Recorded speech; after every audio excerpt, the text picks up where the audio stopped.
Welcome back to the booth, ladies and gentlemen. Riley Knight alongside Simon Gertzen here at Mythic Championship 2, live from London in the United Kingdom. And Simon, we're getting down to the pointy end of things. We do have our top 8 cut, just 3 rounds away. You heard there from Rich that Tien Nguyen is very close to be able to handshake his way into the top 8, but these guys on your screen are going to have to scrap for it in earnest.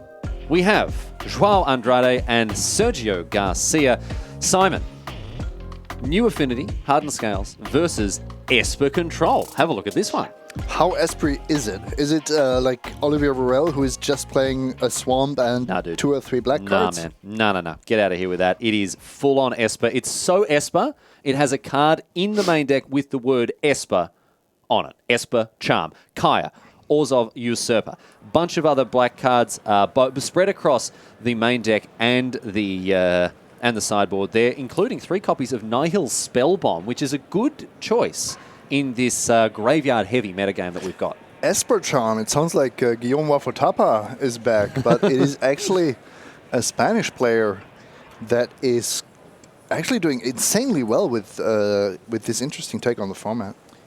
So João Andrade, I can tell you he picked up that draw earlier on, which has put him into a bracket that has sort of lined him up against a lot of control decks, even though he picked up the draw in Limited, Simon.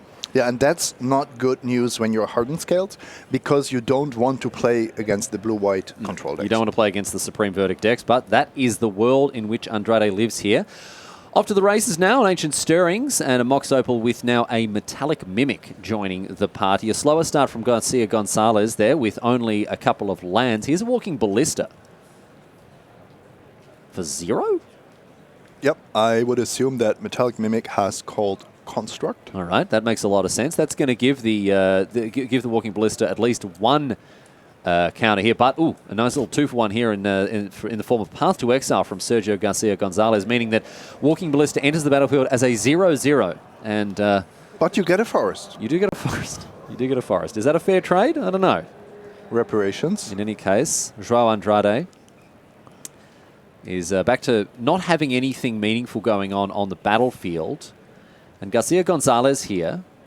We'll see what his hand looks like, because he's got to be pushing towards something, and I think that something here is Teferi.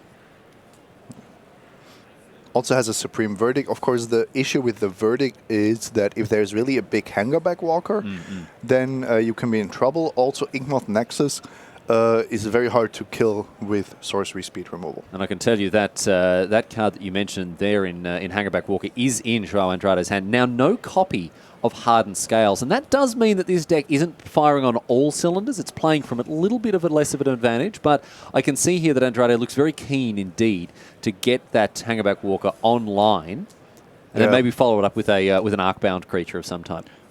With Hardened Scales, it's something between 4 and 6 cylinders. Without Hardened Scales, maximum a 2-cylinder engine. All right. So how do we get to the full 8 or 12-cylinder engines? Multiple Hardened Scales. I see. That makes a lot of sense. Yeah, you get the full V12 humming along once you get that second copy, that good enchantment out. But right now here, we have Arcbound Worker coming down. Looks like Arcbound Ravager is also going to join the party. So Gonzales here is going to be in... it's Walking Ballista instead. This makes the Supreme Verdict in his hand a lot more appetizing. I don't get that final choice there. Why don't you play the Arcbound Ravager with in combination with the Arcbound Worker? That's 3 counters. That's 4 on Hangerback Walker, leaving at least 4 1/1s after a Supreme Verdict that, as we know, control decks have to basically spend another mass removal on. So Andrade, they're not really playing around an incoming sweeper, which we know Gonzales has in hand. However, he needs the 4th land to cast it. I don't think it's on top of his library here with that opt. He spent a long time thinking about it. Maybe something else potentially. Yes, a Path to Exile. Oh! And the perfect card off the top there in Field of Ruin. So he can really ruin Andrade's board here with a Supreme Verdict. Do you fire it off here, Simon? Absolutely. Just imagine if that Arcbound Ravager comes down and both of these XX creatures are threatening to grow, especially the Hangerback Walker is a big problem for you. Looks like Gonzales is... Oh, no, he's not going to do it, Simon. He's not going to do it, and he may pay for that dearly here as Andrade untaps draws, and we know he's got an Arcbound Ravager in hand. Let's see what he can stitch together here this turn after a real second chance here, I have to say. Yeah, I'm getting quite concerned here, not only because of the threat of Thopter tokens, but also that Inkmoth Nexus on the battlefield. Of course, João is not just going to go all in and lose against Path to Exile, but if Sergio ever taps out and he doesn't have Field of Ruin active, then João can slow roll that Arcbound Ravager to get in for 10 poison. Well, both players here taking different tacks, which means the texture of this match still remains very much up in the air here. It's interesting. It's like two swordsmen kind of dancing around each other, finding their footwork, getting their range, Simon, before they figure out exactly how they want to attack. And this attack right now from Andrade, two lowly 1/1s coming in, and Garcia Gonzalez has a think about what he wants to do. What he wants to do is take 2 damage. And the follow-up play, an Arcbound Ravager. So maybe Gonzales looking to activate that Field of Ruin here on the Inkmoth Nexus. Both players going to get a basic. That means that next turn we can have that Supreme Verdict come down. But that is a little bit, I mean, at this stage, is it even going to be that good? Gonzales needs to remove the Arcbound Ravager. Does he just snap off the path? Path to Exile on either Arcbound Ravager or maybe even better on Hangerback Walker. I think you have to target the Hangerback Walker just to be absolutely safe that nothing remains on the battlefield. And also this Field of Ruin was well timed. You don't want your opponent to be able to activate Inkmoth Nexus, make grow the Ravager, and your Field of Ruin activation would be countered on resolution. So now we have one Thopter, of course, that Path to Exile not resolving as the Hangerback Walker got sacrificed to the Arcbound Ravager here. And this is probably going to be the easy Supreme Verdict of Sergio Garcia Gonzalez's life. And we'll see what Andrade has to respond to it here. Going to sacrifice something to the Arcbound Ravager. Going to gain a couple of counters. First, thanks to its own ability. Second, thanks to the modular.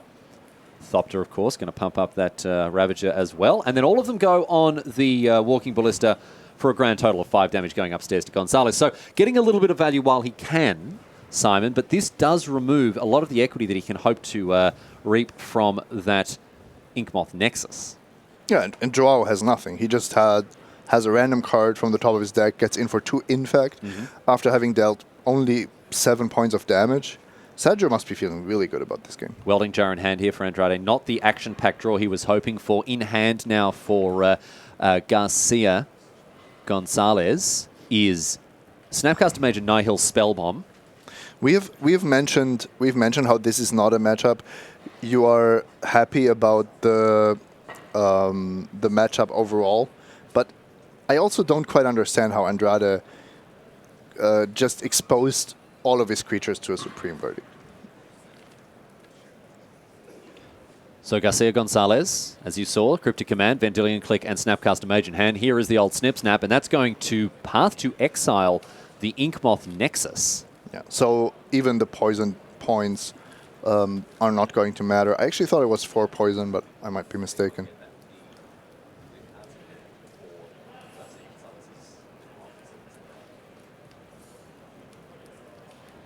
So, beat down by Thiago Chan here by the look of things. In he comes for 2.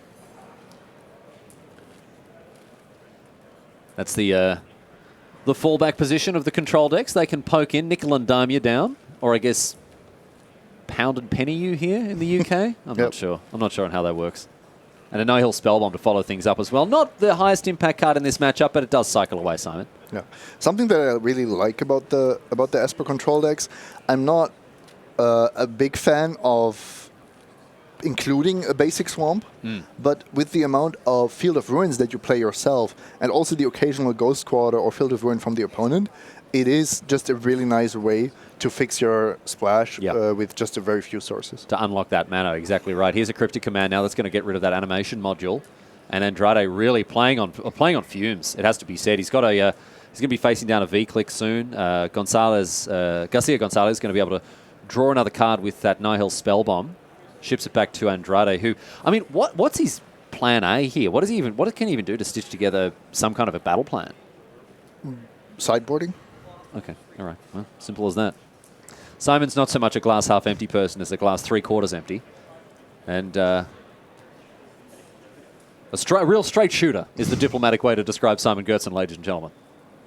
Calls it like he sees it. And I think that, I mean, look, jokes aside, I think you're onto something here because this one looks to be in the books here. Sergio Garcia Gonzalez, ahead on cards. He's got pressure on the battlefield. He's got answers for what Andrade is working with. Look at this. Got removal for days. Fatal Push, Path to Exile, Snapcaster Mage to do it all again. Here's a Walking Ballista.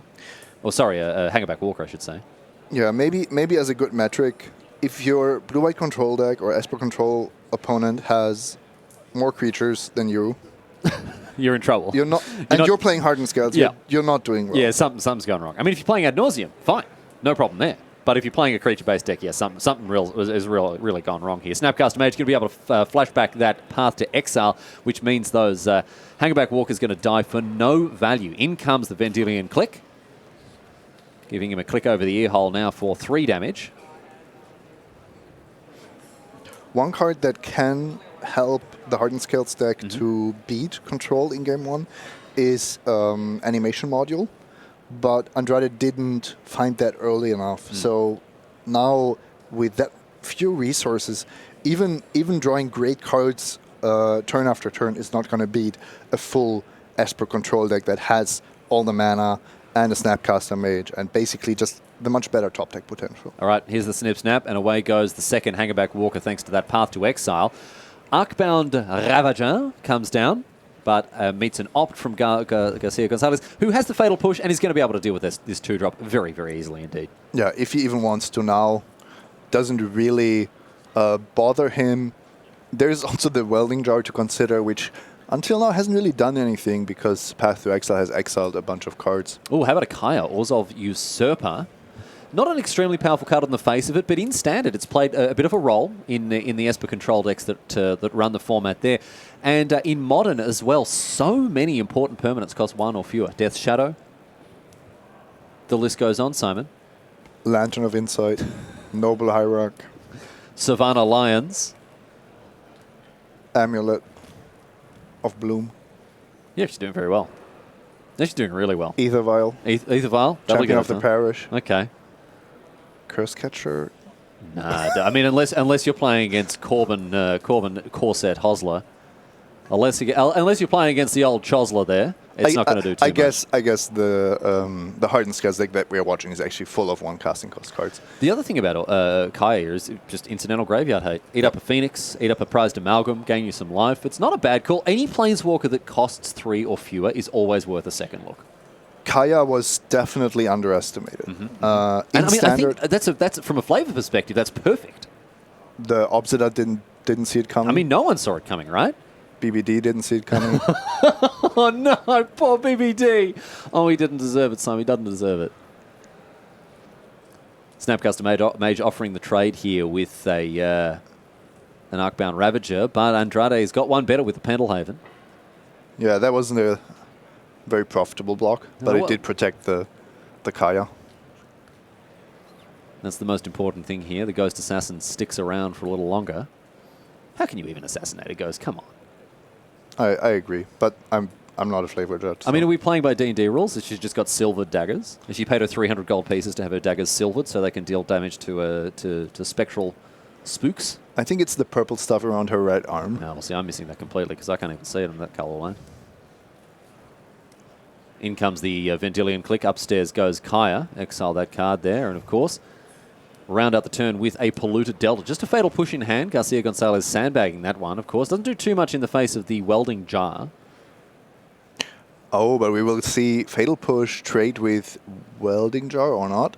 And then Kaya is going to ultimate. -5. -5 get you. You've got 500,000 cards in your exile zone. And Sergio Garcia Gonzalez picks up game number 1.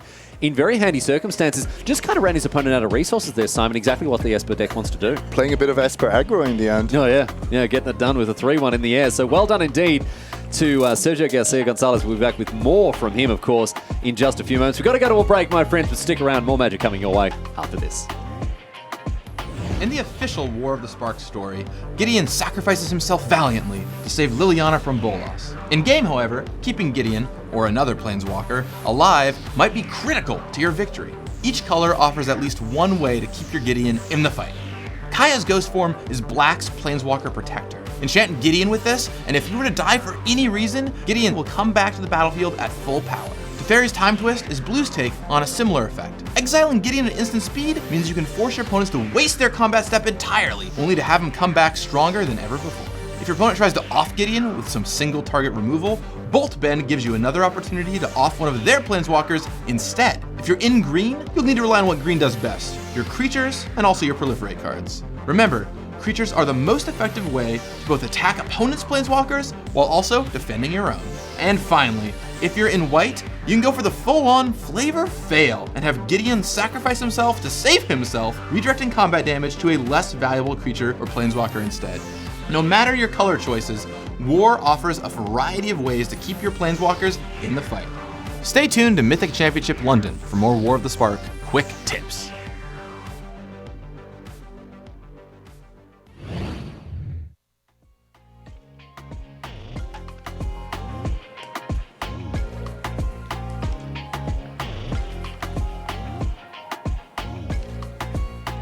Welcome back to the feature match area here at Mythic Championship London, ladies and gentlemen. It's my great pleasure to bring you live coverage of this event here from the United Kingdom. Riley Knight's my name. I'm joined by Simon Gertz, and on your screen, one of the greatest players in the world in Seth Manfield, playing off against Tomoya Tsubuchi here.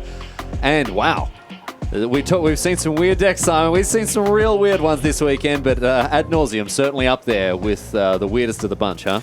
Absolutely. A deck that's actually built around the combo of Angel's Grace plus Ad Nauseam, which means you need 6 mana, but then you get to draw your deck, go to minus 60 life, and lightning storm your opponents out. And there are some quirks as well, because you can replace Angel's Grace with Phyrexian Unlife, you have Lotus Blooms to accelerate you, but also Simian Spirit Guides and Pented Prisms. And then, that's actually my favorite part, you can use Pact of Negation as a pseudo Force of Will to protect your combo, or even just counter something and then stay alive with Angel's Grace in your turn. We talk about glass cannon decks, right? Like decks that have one thing to do and they do it with a little bit fragile, but I tell you what, they pack a hell of a punch when they go off, and this is certainly one of them here. Tomoya Tsubuchi looking to, again, as you say, pull off this combo, this Ad Nauseam plus Angel's Grace or Phyrexian Unlife that allows him to draw his deck and just more or less win. And the thing about this deck, the really sweet and very powerful thing about it is the fact that it can go off at instant speed. But that doesn't matter right now because Seth Manfield is in the middle of resolving a huge play here in the form of Cathartic Reunion. And with the... If I saw that correctly, with the Narcomoeba trigger on the stack, Seth milled himself with Shriekhorn and got rewarded by finding 2 prize amalgams. That's why he's the best. That's why he's the best in the world.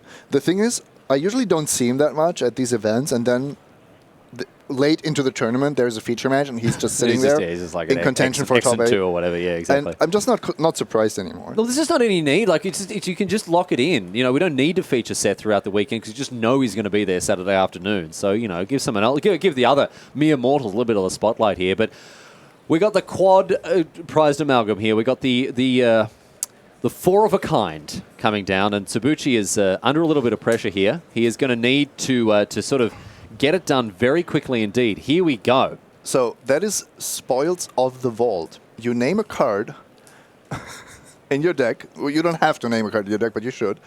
And then you're going to reveal cards from the top of your library, and you're going to lose life equal to the number of cards revealed. And that is 10 in this case. So Tsubuchi going down to 16. He gets that Ad Nauseam. That's the card, obviously, that he wants here. Yeah. So now he's on 6, but does he have a few Simian Spirit Guides, or does he have to survive the turn with the help of, let's say, Phyrexian Unlife or Angel's Grace? Let's see. First on the docket. Whoa, it's not that bad a card. It's going to go into your hand there, my buddy. All right, sleight of hand here. Put one on top, one on the bottom, one in your hand. Cycling through the deck with those cantrips. That's a Pentad Prism. And Tsubuchi can buy himself a turn, as you say, with something like an Angel's Grace, something like a Phyrexian Unlife.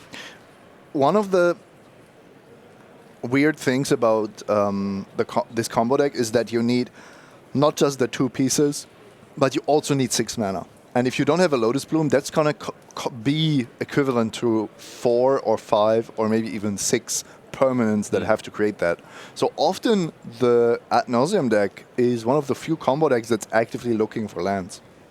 Yeah, that's right. And I think, as I say, I want to come back to the point that this is an instant speed combo deck. It's a deck that can go off in response to an opponent tapping out for something. And that's huge. We don't see a lot of that. You know, a lot of the Premier combo decks, Storm, Scape Shift, what have you, they all go off at sorcery speed. But Ad Nauseam kind of has a level up on them there. Yeah, and we actually have a really cool situation here where Seth is, very clearly representing lethal this turn. Far ahead. Overkill. Yeah. So the fact that Tomaya hasn't conceded means there's going to be an Angel's Grace. And there it is, indeed. So that means, so Seth Manfield, going to have a read of this card. It's a super weird one. It's got Split Second, which is a very old mechanic that means that it cannot be countered or interacted with in any way. When it's on the stack, it just says this resolves. Mm-hmm. You can't do anything other than activate mana abilities, right? So that's that, right? And then after that, it says you can't lose the game this turn. So you can go to, you can take any amount of damage. It's going to put you to 1. Or is it that your life total can't change?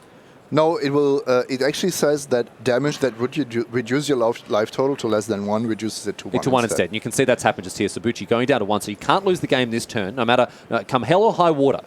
He'd have to flip the table and you know, draw extra cards and you know. Yeah. And Seth is actually checking what Creeping Chill would do, because it is funny that Angel's Grace, I believe, only works on damage. So if you pay life or lose life, you can actually... No, actually, you can't pay life to go to negatives, but you can lose life to go to negative life, and then you would die in your untapped step, I guess. I don't know when state-based actions are checked, but you die pretty quick. Yeah, you die as soon as you turn quite over. quickly. Yeah, you die. It'd be you just keel over. You'd lose probably immediately during your upkeep. Yeah. You get to untap. The first time somebody would get priority. Yeah, exactly. All right. This one looking pretty close here. We're going to probably get it resolved, I would say, within the next turn or two here as Manfield decides what he wants to do. He's serving for the match, by the way. He's already won game number 1. Life from the Loam, return 3 cards here. Return 3 little landos. And he's got a hand full of land and I think more Life from the Loam. And this is quite close, because from Manfield's perspective, Tomoya could win next turn. There are 4 mana sources already. So with the Simian Spirit Guide in hand and the land and 2 combo cards, it's at least theoretically possible to get there. So how does that go then? We put the Ad Nauseam on the stack, draw in response, and an Angel's Grace for Phyrexian Unlife. Yep. You would have, because of the mana issues, you would need Angel's Grace into Ad Nauseam, and then... Oh! But reveals a handful of apes there. Simian Spirit Guide. The party, unfortunately, has come to an end for Tomoya Tsubuchi and Seth Manfield. Cool as a cucumber picks up another win. Sorry to cut you off there, Simon, but that's all she wrote there for the Ad Nauseam player. Wasn't looking good.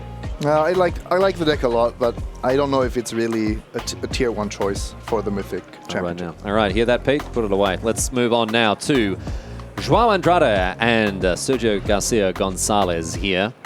They're going into the next game after a pretty convincing win from Sergio Garcia Gonzalez. He didn't really break a sweat. He resolved a supreme verdict at an opportune moment. A lack of hardened scales from João Andrade meant that the fireworks didn't really start getting piffed into the sky. Oh, and double hardened scales off of an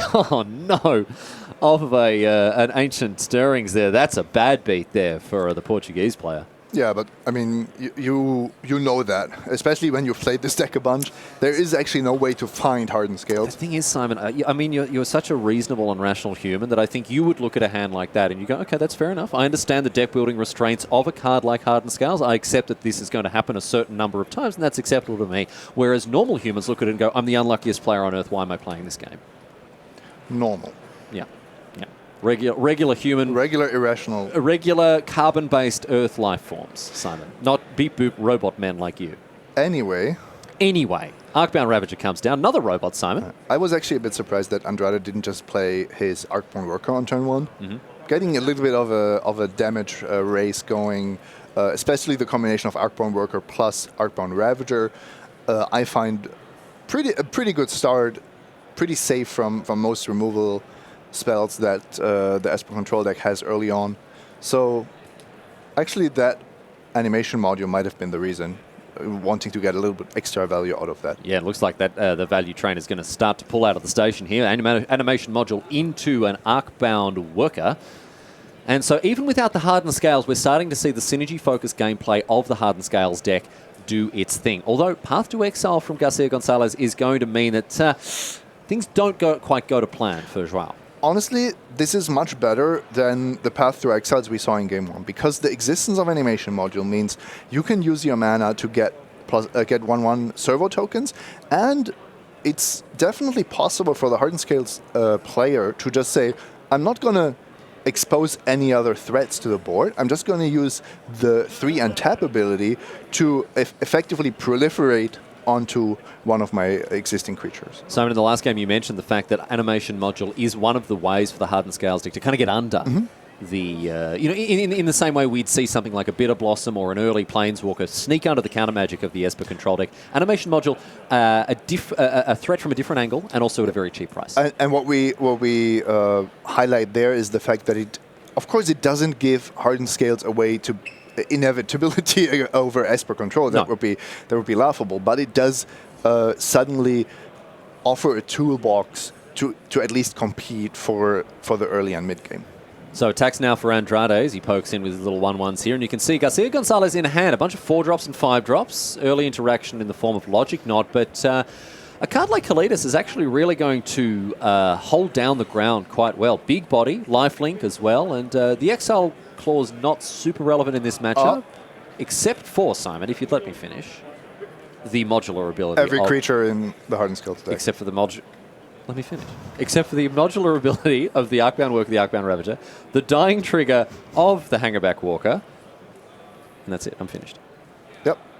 Just those 3 cards. Just those 3 cards. So not every creature, because it doesn't affect Walking Ballista.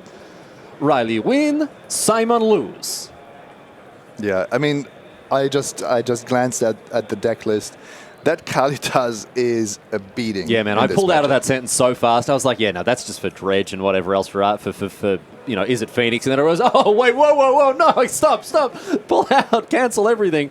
But no, look, no one noticed, so that's fine. There it is, Kalitas, the Trader of Get. I mean, a big card in Standard during its time, but it's seen some play in Jund, and now getting it down out of the sideboard of a blue-white control deck is not what I thought we'd be seeing today, Simon. No, I also wasn't, and you actually see this Animation Module play that I described, but it's a lot weaker when there's a Kalitas on the other side of the table. Yeah, big old life-linking body there, and of course another way to eke out value. And we talk about cards and in decks that diversify the threat portfolio. You know that against Esper Control, you're going to be playing against a bunch of Planeswalkers, bunch of removal, sweepers, what have you. When you get to a post-board situation, when cards like Kalitas, Baneslayer Angel, and Geist of Saint Traff, whatever, are coming in out of the board, it means that you can't expect to play the same game plan even, against these Esper or blue-white decks post-board. Maybe the most important point here is that it's so difficult to beat creatures out of an almost creatureless deck game 1. Because how do you sideboard? You're always the one that's playing this guessing game. And even if you know that there are some potential creatures to come in, if we simplify things and just say, exactly there's one Kalitas, how do you even sideboard? Do you bring in dismembers that are otherwise going to be dead? Or do you say, this card is so good against me that I have to sideboard it? And here, this attack is just basically terrible. I don't know what was going on there, because it not only exiles the Arcbound Worker, meaning that there's no triggers from the modular ability, but there's also a zombie in play. So there should be 2 zombies in play, right? One for the Arcbound Worker and one for the Walking Ballista, because it dies before Kalitas gets its final point. Okay, so we're just fetching out those zombie tokens. There we go. Okay, so there they are. So that's a pretty poor exchange there for João Andrade, getting a 3 for -1. That's more like the 4 for 1 or something. Yeah, I don't know what's going on, to be honest. But in any case, Garcia Gonzalez in a commanding position now, resolving Jace, the Mind Sculptor, and having 2 Zombarinos there to protect the greatest Planeswalker of all time. And things really aren't panning out well for the Portuguese player to the left of your screen. Has a full grip, but Simon, not a lot of action in it that's actually going to have much of an impact. No, actually holding Nature's Claims for Stony Silences that haven't appeared. So we talked about the one of the wrinkles in this tournament being open deck lists, and players do have access to the starting 60s of both players and then the names of the cards in the sideboard of both players here. And you can see these lists right now with the Cardboard Live app. If you just click on your screen there, you'll see it. Or if you're on mobile, you just need to activate the app with that little icon down the south. Without giving you specific numbers, obviously those numbers will come to light tonight later on Saturday evening. But Sergio Garcia Gonzalez is playing a big sideboard with a lot of one-ofs. And so you look at a card like Stony Silence, you don't know how many are actually in the list. Is he playing 3? Is he playing 1? You don't know. Can you do me a favor and count the number of lines? There are 12. Isn't it 13 even? Is it 13? 13 different cards. So when you see an open deck list with 13 sideboard cards, you are somewhat sure that most of them are one-offs. It's either all one-offs, it's all one-offs with 2 2-offs or all one-offs with 1 3-off. Yeah, and that's basically it. And those are the only configurations. It's it doesn't leave a lot of uncertainty. Here's a timely reinforcements now. Oh man, what a beating. Even though, I mean, timely reinforcements is the card that brings you back from behind, right? It's the card that gets you ahead when you're behind. Sergio Garcia Gonzalez is getting ahead while ahead. It's really not fair. I mean, what's the only thing that's better than winning, Simon? It's winning more. That's why I love those. You know, that's why we call them win more cards. That's why they're the best cards in Magic. Yeah. I mean, timely reinforcements it's not a win more card. It's a lose less card. But here it's doing its best impersonation of one, because I tell you what, look at this. 6 life, a couple more creatures as well. And Garcia Gonzalez just running rings around Andrade here. Andrade did find an Inkmoth Nexus, if I saw that correctly. So I think that could be, let's say, the last best hope of the Portuguese player. The final hope. Yeah. And you don't have much of a choice, because there's a Field of Ruin, there's a Celestial Colonnade. If you ever get the shot, and it's unlikely that you do, you would just have to immediately go for it. Pray that there's no path to exile, because I don't see you winning the game if Jace gets activated a few more times. Sergio Garcia Gonzalez sitting pretty with all of those creatures in play, in addition to an active Jace. Teferi in hand, double Teferi in fact. Supreme Verdict and Logic not for him. I did like how he just dropped the Inkmoth Nexus on the battlefield as if it was a forest. Don't pay no attention to the land on your screen. Jace the Mind Sculptor coming under attack here. I don't think this is going to be a particularly fruitful one, although that Pendlehaven does make things a little bit more difficult when it comes to Gonzales blocking. Yeah, Gonzales was actually playing around Pendlehaven the turn before, double blocking with 2 zombies, and I was expecting something similar, but...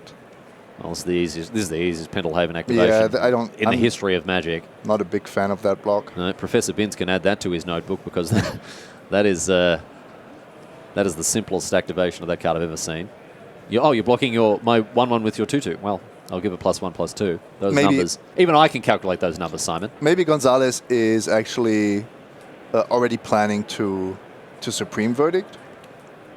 But at least Andrade will get a growing Handgeback Worker out of the deal.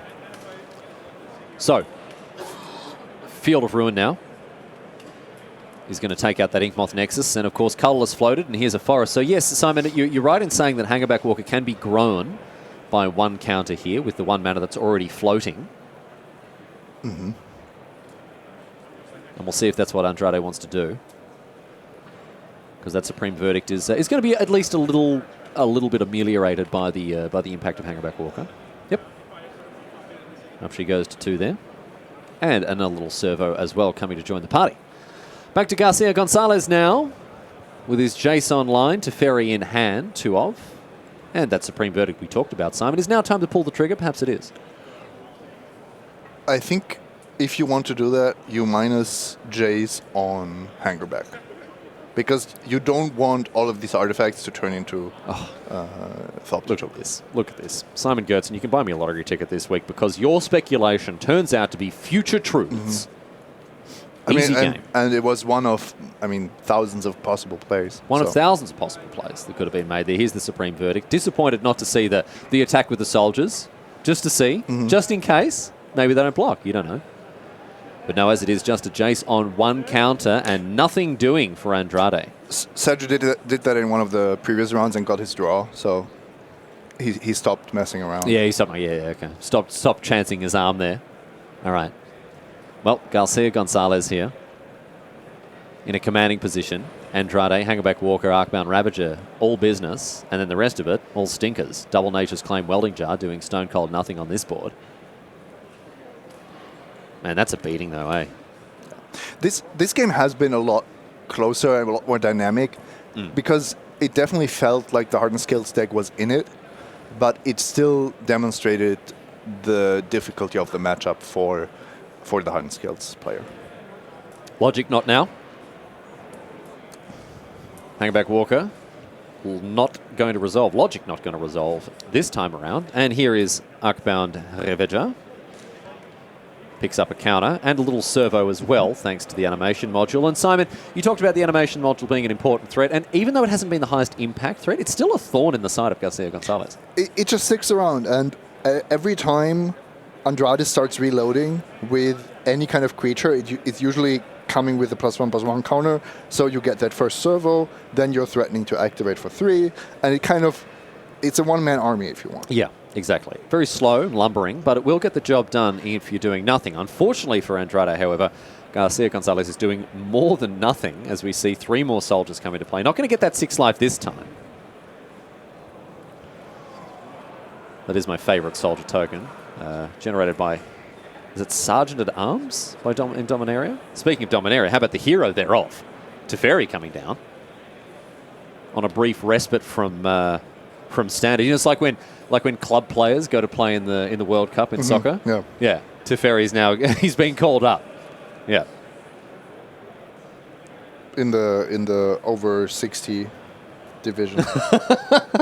I don't know what Teferi's age is, man. It's probably more than 100 or no, but the thing is, 1,000. his age, like if you were to chart his age on a graph, it'd be like one of the, in cartoons, whenever they put a line graph on, a stock market. It's going up and down and all up the and down. time travel and... Honestly, it just looked like a strand of spaghetti. It's a little bit like astronauts that age more or less when they are in space. Yeah, kind of like that. Yeah, that's very true. If you ever needed proof of Einstein's general theory or special theory of relativity, Teferi, Hero of Dominaria's aging process is ample evidence thereof, I would say. In any case, big attack now from I'll stop myself there. I'm gonna turn off the autopilot for that one because it's not a big attack, a very small attack in fact. 2 1/1s getting in. I mean, there's no conceivable metric on which that's a big attack. I guess if your opponent's on 1, then you're attacking for 200% of their life total. A very, very threatening attack all of a sudden. But Garcia Gonzalez equal to the task, sends in the blockers. And we're going to see the Arcbound Ravager pick up an extra counter here. And another servo gets made. And I don't have the feeling that Gonzales is super unhappy about this turn of events. He just wanted these tokens to chump block with 2 active Planeswalkers. Yeah, and they are 2 of the best Planeswalkers ever printed. Yeah. I would say number 1, number 3 in my estimations here. Number 1, number 2, and number 3. They're filling all 3 slots. They're that good. Jace gets at least the first 2. Jace gets the first 2, and then okay, all right. That's a fine call. That's a fine call. But it does mean that Garcia Gonzalez is netting 3 cards a turn. On top of which, I mean, one of those cards comes off of a brainstorm as well. So his hand's just going to look perfect every turn. He's got a Supreme Verdict in hand as well. Things looking very, very good for the Spanish control player here. Esper Charm as well. Not a card we see too often. Simon? No. All its modes, go.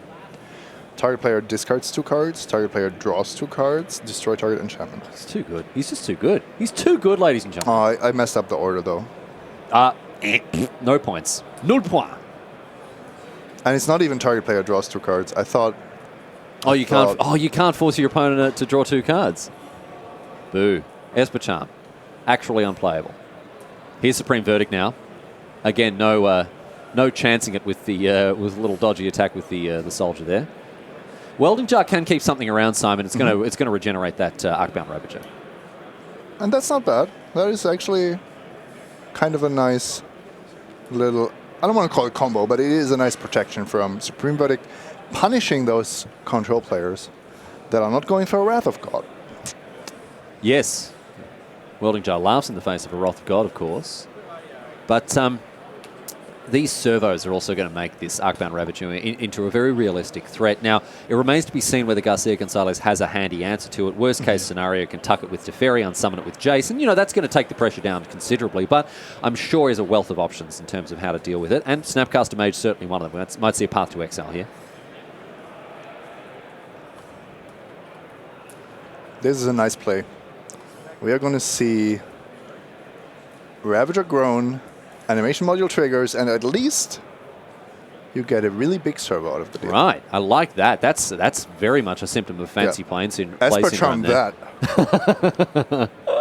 Oh dear, so a little servo there. Of course, just as susceptible. Oh, he is Esper Charming it. No. No. Discard those 2 plain pieces of cardboard you have in your hand, my friend. Discard those 2 bookmarks. And now, this servo, of course, chump blocked by the Snapcaster Mage, and either an unsummon or a tuck ability, I would say, in its near future. Of course, much more potent against the token. So, I actually had gotten the feeling that Sergio just wanted to win this game by ultimating Teferi. All the chump blocking certainly makes me think that that's the course of action. So, sacrificing your Jace is not great, but it would be an option. If there's really a Cryptic Command in his hand as well, then it's going to be an even easier time. But Fatal Push. I think that's probably when you can very seriously consider conceding here. Yeah, I mean, Andrade, of course, there's no game 3 here if he concedes, and there's an argument to be made that he should be playing until the final whistle sounds. But, I mean, come on, man. There's a bunch of, burger places and stuff. You can go get yourself coffee outside, or I don't know. At this stage, this one does look to be in the books, Simon. No, if your time has value. If your time has value. I mean, maybe João Andrade is just happy to be there, basking in the warm glow of the limelight. But Sergio Garcia Gonzalez got this one locked up. You'd think active Jace, active Teferi, no threats to speak of here. 2 Celestial Colonnades to potentially just block with to protect your Teferi. Yep. Cryptic Command, incredible. Maybe bounce a servo. No, tuck the animation module away. Simon, look at that. Respect is earned, not given. We're in it for the long run. Yeah, we're in for the long run here. Garcia Gonzalez enjoying every laborious minute of this game win, it has to be said. Here is a Hangerback Walker in hand for Andrade. It's just been joined by another card. That's a Throne of Geth. Very useful card against all of the... no, okay, well, never mind. Very useful card against all of the Chalice of the Void lists, amongst many others, of course. But the Cryptic Command, counter your Hangerback Walker, kill your token. Oh, and I've still got 2 active Planeswalkers. Oops. Esper Control with this game in an absolute headlock. In an Ezekiel, I would say. It's got 0 chance of getting out here. Slowly being choked out. And we'll see Andrade tap out pretty quickly, I would imagine. Well, actually, maybe not. Maybe he's just really good at holding his breath. In comes the Celestial Colonnade across for 4. First blood, Simon. Yep. For Sergio Garcia Gonzalez. 4 more turns. If we even get that far. We might actually see the legendary double Colonnade attack. Oh, as spoken of old, Simon. Andrade rips an Inkmoth Nexus, I think that was. And Garcia Gonzalez is getting that mana ready for a big swing for 8 in the air. Please, cut my deck, sir. Please, draw me to those good cards. Oh, look at that. That is not the face of a happy man, Simon. That is the face of a man who is staring down a 10-3-1 record late into day 2 of Mythic Championship London. Here live from the United Kingdom. Riley Knights, my name. Simon Gertzen is your name. And it's great to have your company, exalted viewer from around the world, wherever you are. Certainly do appreciate you tuning in this weekend for live coverage of this modern event. Been an absolute blast so far. Of course, the party don't stop. We've got 2 more days, or a day and a half more at least, of modern action. Top 8 coming to you live tomorrow starting 9 a.m. You're not going to want to miss it. In comes the Celestial Colonnade. Let's see what Andrade can find. He finds Animation Module. What a shock. Stars and Moon. Who would have thunk it? And with an Inkmoth Nexus in hand, it looks like he is really in a world of pain, Simon. I mean, there's nothing. There's nothing here, right? There's nothing here. No. All right, Field of Ruin is going to take out that Inkmoth Nexus, so no chump blocks next turn. Is that the requisite 12 mana required for double Celestial Colonnade? One was missing, but I guess Field of Ruin doesn't actually generate a mana. If Sergio plays... He just shows me his hand. He's like, buddy, look, I still got all these. They got so far, and then they don't finish it. Pack it up. Pack it up. And the victory goes to Sergio Garcia Gonzalez in very convincing fashion. He never really broke a sweat in either Game 1 or Game 2. A very, very long and protracted process to get across the line. But hey, get there he did. And the Esper player improves his record. And, oh, Simon, what's that on the wind? It's a cut to top 8. And this Esper player in that conversation. Absolutely, and not a bad choice for the tournament. No, it seems not, especially the main deck no-hill spell bombs. And, just basically blue-white with a different take on Graveyard Hate. More in the main deck, and even saying that Rest in Peace is maybe not the perfect choice for this metagame. I love it. I mean, there's two things going there. Of course, you know, there is the fact that everyone who is bringing a Dredge deck is bringing an Arclight Phoenix list. Everyone who's playing one of these graveyard decks is going to have answers to the hard-hitting hammer cards, the Rest in Pieces that have the what have yous. You bring in Kalitas, and all of a sudden they're looking at Nature's Claim and just wanting to, you know, toss it to the nearest garbage can because it does stone cold nothing against that different flavor of Graveyard Hate. Yeah, absolutely, and especially Surgical Extraction, it was played by almost half the players in the field. Yeah. That's crazy. And a bird of a different feather this time around. My friends, we've got Tim Willoughby standing by with our winner of the round, so let's head down to the feature match area and hear from the man himself. I'm here with Sergio Garcia Gonzalez down on the floor of Mythic Championship 2, and Sergio, it looked like you were having fun at the end there. Yeah. The control deck doing everything it wanted to, in spite of a lot of tricks from your opponent there. A deck with a lot of different things it can do. Yep. Yeah, I mean, it can answer almost everything. So, I don't know. I have played like very different kind of decks, from humans to Amulet, ad Nauseam, Cheerios. Like, every round is a new adventure, but it goes well against all the formats. Like, Tron is a bit thought, but the rest is very good. Are there any matchups that you're particularly hoping to face on any given round, or you just like a bit of variety? No, I mean, I think I'm fine playing like most of the tiers. I mean, Tron is thought, like, you have to play it. I mean, you can win it. You have Unmoored Ego. You have like 4 Field of Ruins. You can win the game, but Phoenix should be fine. Dredge is another thought matchup, but I have 3 Nihil main deck, so with like knowing the deck my opponent is playing plus the mulligan rule, I can like force to go for the Nihil spellbomb. And Death Shadow is good. Other control matchups, like main deck, it's 50-50, but both sides I have Thokchis, so it's good. Like, I'm having fun with the deck. Yeah, I'm glad that you mentioned the combination of the deck list rule and the mulligan rule. I've heard from other control players that these two, when you put them together, make it a great time to be playing with Planeswalkers and counter magic. Yeah, I mean, as you have very different responses for his threats, knowing what he's playing and also having the new mulligan rule, like, you can like throw very bad hands for that matchup, and then you can do well with like a 6, for example. I made a 6 with a negate, I think, against a Nauseam, and the first one has like true removal. So I think those kind of things make favor for the blue-white control or Esper Control decks.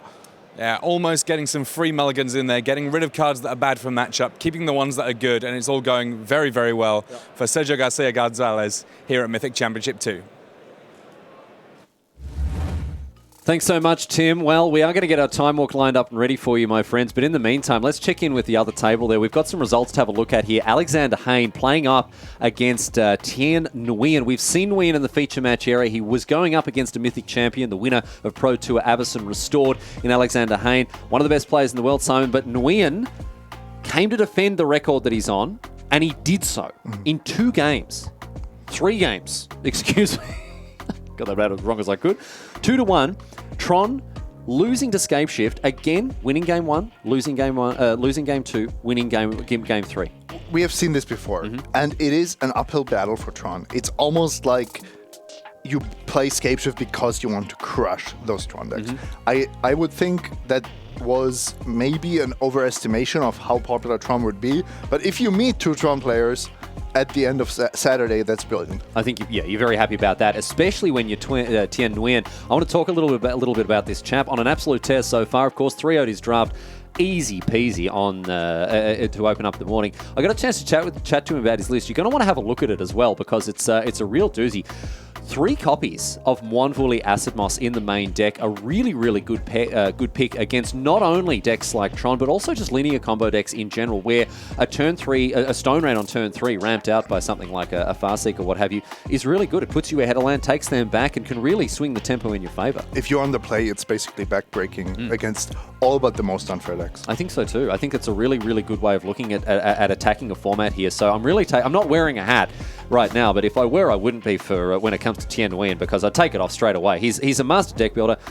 Very, very impressed by his composure and his play style and just the general bearing of this bloke. I'm hoping to see a lot more of him throughout the tournament. And with an X&1 record, Simon, I think there's a very good chance we're going to. Oh, absolutely. He's well on his way towards the top 8, my friends. But right now, let's check in with our back table here. Time for some Time Walk magic, my friends. And once again, get your glass of milk ready, because Patrick Tierney, as we head into game number 3 between these two blokes here, is on Amulet Titan. Adrian Zhu on Tron. But Simon, we got a real wild one with Amulet Titan, eh? We do. It's another very land-based deck, but completely different from Scapeshift or Tron or anything you've likely seen. So the key card is Amulet of Bloom, and you're playing a bunch of land. Amulet of Vigor, excuse me. You're playing a bunch of lands that enter the battlefield tapped. You have to return a land when they enter, but they make 2 mana. And with Amulet of Vigor, you actually get 2 mana the moment you play them. So it is one of those decks that snowballs out of control. The reason Simon said Bloom there before is because it used to be paired, right, with Summer Bloom. It used to be called Amulet Bloom. And Summer Bloom just too good for the modern format. In the good old days. Well, I'm going to argue with the adjective you used there, but... Turn 1, Amulet of Vigor. Turn 2, Summer Bloom, and Primeval Titan. I mean, I love Primeval Titan, one of my favorite cards. But not that much. Not that much, dude. No, I don't love it enough to cast it on turn 2.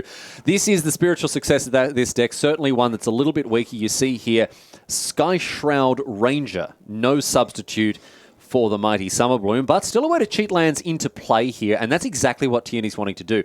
Anyone who's a fan of the Commander format will be well aware of these Kuru lands, these bounce lands we call them, printed in the original Ravnical there, and you see Simic Growth Chambercall coming into play. It taps for 2 mana, it returns a land to your hand, and it's by abusing that the untapped tap ability of these lands with something like the Amulet of Vigor that you can generate just a whole bunch of mana. Yeah. Also, you get the benefit of Primeval Titan being able to fetch arbitrary amounts of mana.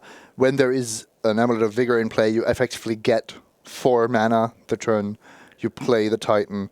And this is actually a pretty absurd card as well. Oh, yeah. I mean, again, we talk about EDH superstars. How about Azusa Lost But Seeking? This card allowing you to play 2 extra lands for a total of 3. And when you're returning lands to your hand and still netting mana, you're going to go gangbusters with this card.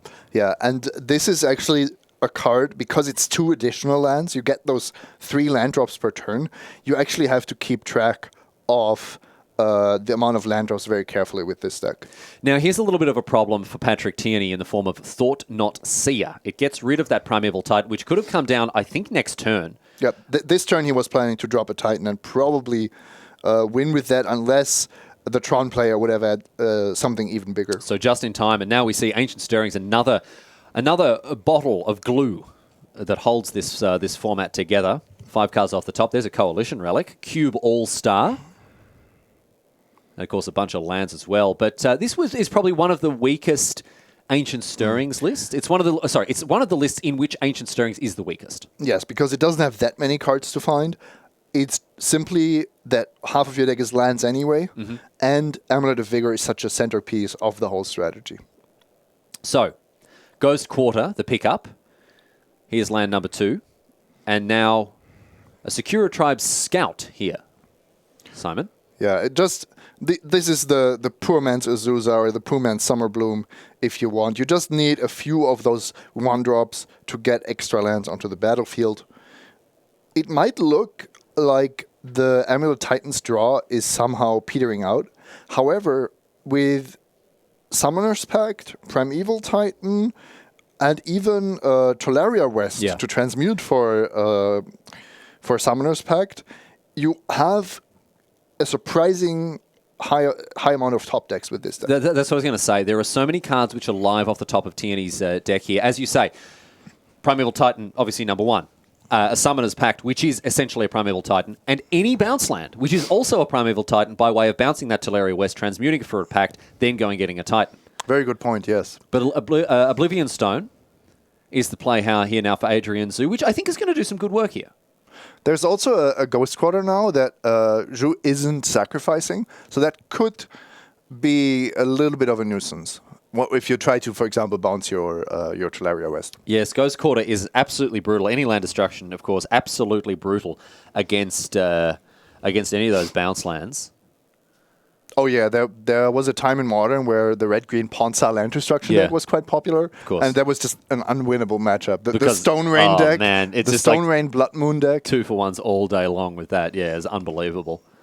Of course, again, we've talked a little bit about EDH, Simon. I know you're a big fan of the format, and I'm sure you're very aware that using land destruction on an opposing bounce land, that is a very, very easy way to make enemies at the commander table. I didn't know land destruction was legal in the format. No, it depends. It depends what kind of players you play with.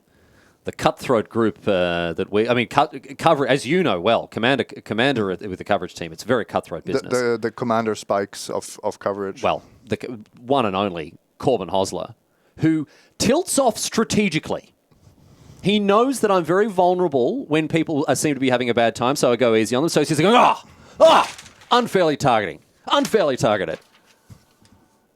And just like that, I turn around and go, all right, Corbin, I'm very sorry.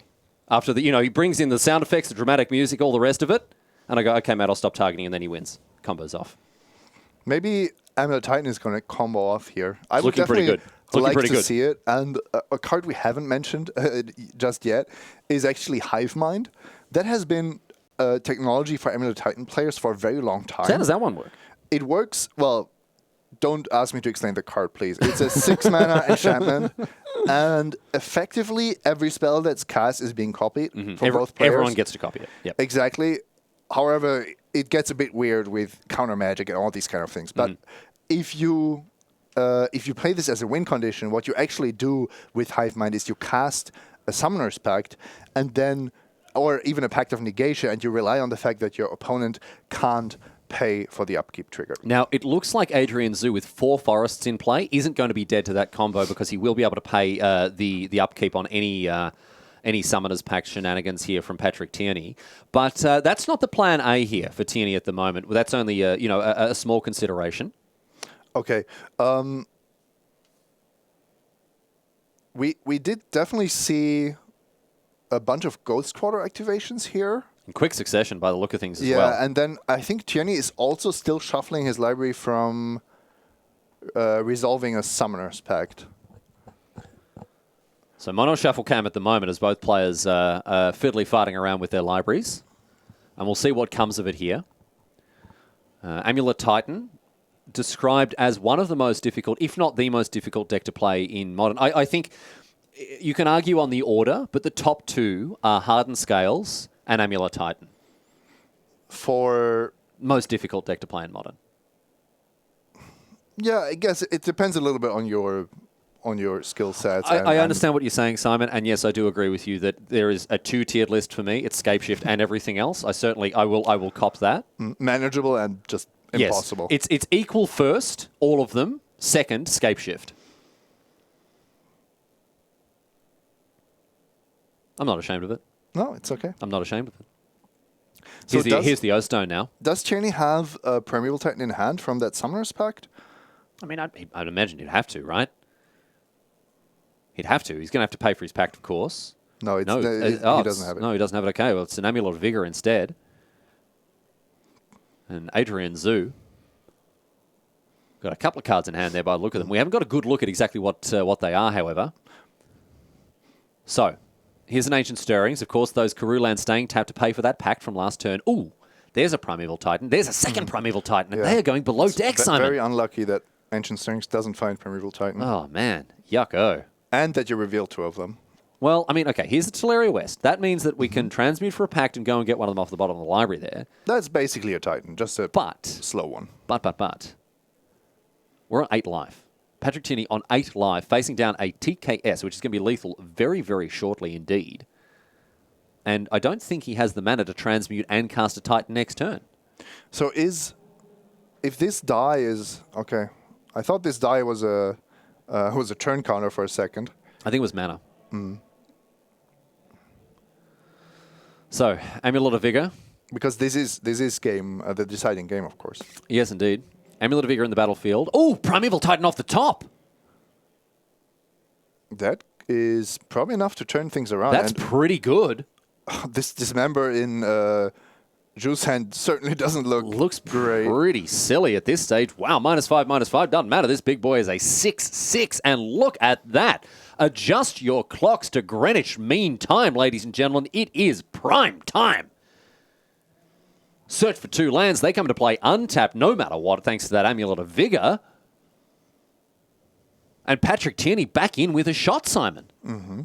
Well, that might actually be the tipping point of the game. That Thought-Knots here is probably not going to get there. Oh, wow.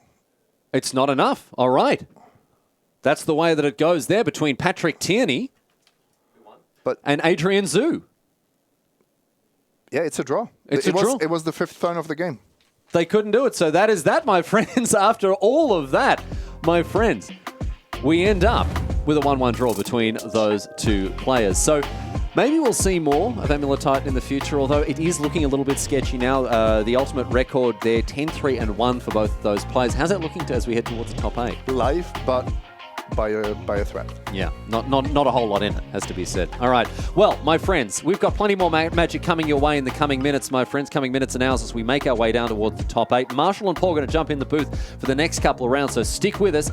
In the meantime, we're going to take a quick break and we'll be back with more Magic just after this.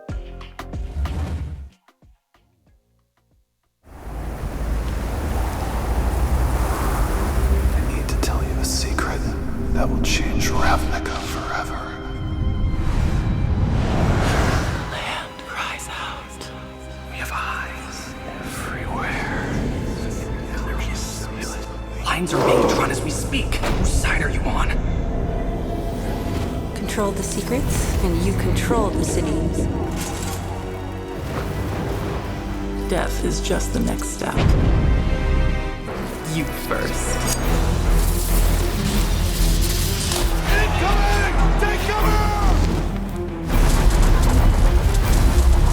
Steady! Steady! Now!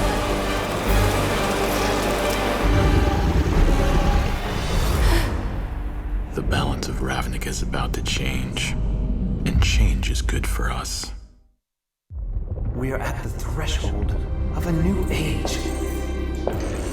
Did you think death would free you from your obligation? When the system fails, we will balance the scales. This is cruel territory now! Get ready for the freak show! What is there to fear? This is what we've been preparing for! The end race is upon us!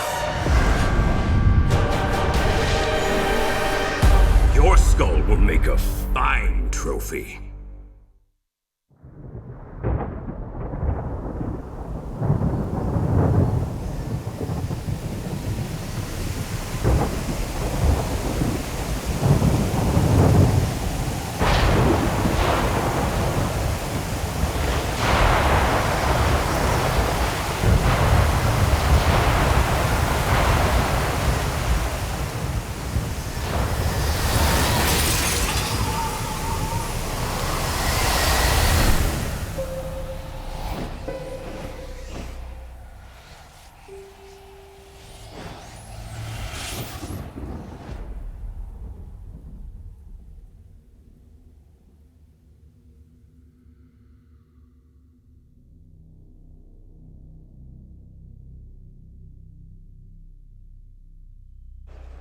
Hello everyone, welcome back. We are going to get to our leaderboard straight away here at Mythic Championship London because there's only 2 rounds to go and there are 16 players on 10, 3, 1 or better. So let's show you how things stand here. As I say, we're just about to head into round 15. So the 10, 3 and 1s, Prozek, Zoo of Canada, Patrick Tierney of the United States, João Andrade of Portugal. Then on the left-hand side of your screens, the 11 and 3s. They stretch from Eli Loveman up through Seth Manfield of the MPL, Yuki Matsumoto of Japan, Javier Dominguez of Spain, Lova Rask of Sweden. Then it's Chris Kvartek. Maria, a terrific story, Chris Kvartek. Yeah, so this is his second Mythic Championship. He came to the first one and wasn't able to make even day 2, but he battled back, qualifying again for this Mythic Championship here in London. And look at this record. He's got to be absolutely thrilled to be sitting at 11 and 3. For sure. Also 11 and 3. Mark Jacobson looking for his first Mythic Championship top 8.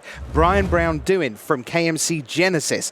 Alexander Hain, the MPL again, comic book store. And then Sergio Garcia Gonzalez withdraws, remember, 11, 2 and 1 before Yuya Watanabe, who we think might only need a single point from these last 2 rounds. And then Tien Nguyen, we believe, is absolutely guaranteed in. We are looking at 7 slots. And if you're at 10 and 4, so for example, Matt Sperling and Hanno Guliker, they're the top of the 10 and 4s right now. Well, they need to win twice and just cross their fingers. All right, so the players getting seated in the feature match area, but around an air wall to our left, there's another 1, 2, 3, 4, 5,000 people. Yeah. 1 or 2 people playing a bit of Magic.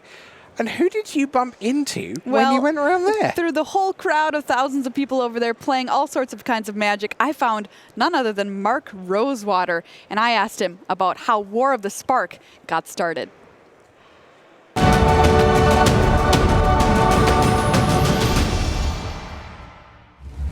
Hey everybody, I'm over here at Magic Fest London, and look who I found. It's Mark Rosewater, the head designer for Magic, and he's going to tell us about War of the Spark. Now, for War of the Spark, you had quite a challenge going into designing this set. Tell us about it. Okay, so Doug Beyer, who's one member of the creative team, came up with what we call the Bolus arc. So there's this 3-year story which would culminate in a giant war of planeswalkers. All the planeswalkers would come in Ravnica, a giant war. And so what I said to him, I go, Doug, as a story person, you know what I'm saying, my background's in story, that is an amazing story. That sounds really cool. But as the guy who has to design this set, you do understand I get 3 planeswalkers at Mythic Rare. That's what I get. And like the whole war is these 3 guys, like so. Okay, and I said, okay, let's figure out how to make it work. How do we make this work? And so I tried a bunch of different things, and early on we're like, well, maybe it's more about the struggle, and then finally I said, but it's a planeswalker war, we need more planeswalkers. So I'm like, okay, how many planeswalkers? Well, let's assume we have all the planeswalkers. That's where we start. Like, what if we have every like living planeswalker? But I'm like, okay, the set has 15 Mythic Rares, there's more than 15 planeswalkers. What do you do? What do you do? So one of the things that happened was, when we had first made the Planeswalker packs, we did all this brainstorming on how to make Planeswalkers work in the Planeswalker pack. And I had a very bold idea. And I said, well, what if we just made simpler Planeswalkers? What if instead of them having 3 abilities, what if they had 1 ability? And that didn't win out. We ended up not doing that. But I had done some time exploring that. And so what we said is, okay, well, what if the original idea was uncommons would have 1 ability, rares would have 2 abilities, mythics would have 3 abilities. That's where we started. And so we started experimenting. We tried just plus abilities, and that went horribly. Because all that happened was you just would end up with all these counters on your guy, and no one's going to attack it anymore, but you still had to care. And then we tried the minus ones, and it's like it has only so many uses. That was kind of cool. And meanwhile, the original plan for Bolus was, there's only so much design space within Planeswalkers. So we come up with static abilities a long time ago, but I'm like, okay, let's hold off on that. Let's wait.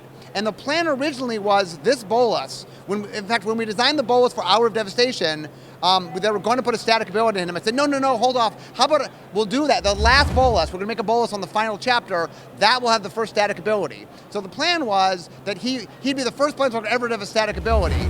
And once we started doing the uncommons and the rares, we're like, oh, well, maybe we just introduce static abilities. Like, if this is the Planeswalker set, we should do something we've never done before in Planeswalkers. So let's do the static and triggered abilities. and we ended up putting them in all the planeswalkers. And then so after a lot of experimentation, we finally sort of said, okay, we'll have some uncommons. Oh, the other thing we figured out was in order to make it work in limited, the color balancing wasn't working. So we decided that we needed to do hybrid planeswalkers to make the color balance work. And so what we did is we made a cycle hybrid, and then that made things work. And so people always say, how did you figure out what planeswalkers to put in this set? Well, we started with the hybrid planeswalkers, and we said, okay, we have the 10 color combinations, what can they be? So for example, let's take black-green. Well, Garrick, for reasons I can't get into, we have plans for him. He wasn't going to be here.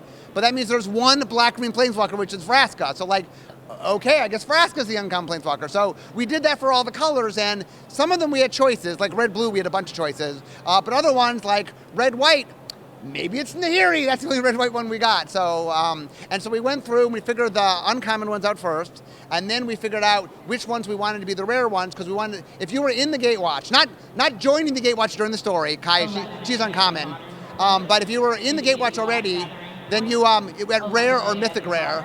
And if you were the main character of the story, so the two main protagonists, which was Liliana and Gideon, we put at mythic rare, and then Bolas, because he's the main bad guy. So we put them, and then all the rest of the Gatewatch were at rare. And then we had to fill out all the holes, but it turned out, when we made the planeswalkers over the years, we've never worried about color balance. We just, in the moment, made sure the color balance worked. But it turns out we've made a lot of red and green planeswalkers and less white and blue planeswalkers. So we ended up having 2 holes in white, 1 hole in blue, and 1 hole in black. And so that's how we got some new friends. We got some new friends. So Davrio ended up being, Brandon Sanderson ended up making a character that we ended up using for that. And then we have the Wanderer. Oh, Teo, the author of the book liked Teo, so ended up using Teo in the book. Which left the Wanderer and Kasmina, which we have plans, and you'll see them again in the future. I can't tell you the plans yet, but we definitely are giving some peeks of things to come. So, but anyway, that is how we made a set full of planeswalkers. Awesome. Thank you so much, Mark Rosewater, about War of the Spark.